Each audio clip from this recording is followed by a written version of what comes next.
Imagine living in a world where everything is divided, where the color of your skin determines which school you attend, where you can sit on a bus, or even which drinking fountain you can use. This was the reality for many black Americans in the 1950s due to racial segregation and the Jim Crow laws. Although slavery had ended in 1865, black Americans were still treated as second-class citizens, especially in the southern states. The Jim Crow laws enforced segregation, keeping black and white Americans apart in schools, public transport, and public places. The idea behind these laws was separate but equal, but in reality, the facilities for black Americans were significantly worse.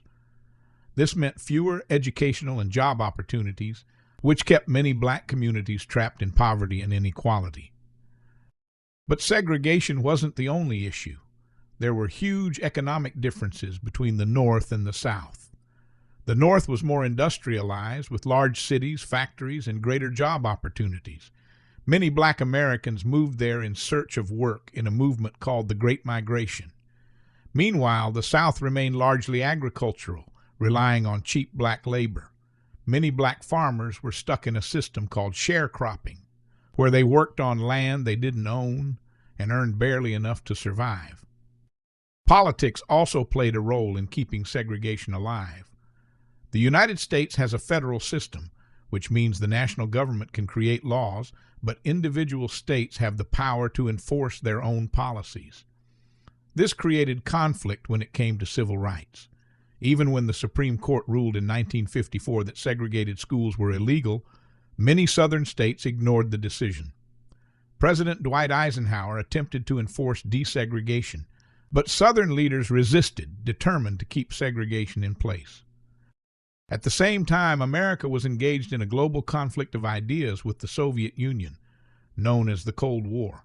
The United States wanted to present itself as the leader of freedom and democracy, but racial segregation told a different story. Images of racial violence spread around the world, damaging America's reputation. The Soviet Union used these images as propaganda, highlighting the hypocrisy of America's claims to support human rights. This international embarrassment put more pressure on the government to take civil rights seriously. All of this, the laws, the economic struggles, the political battles, set the stage for the civil rights movement.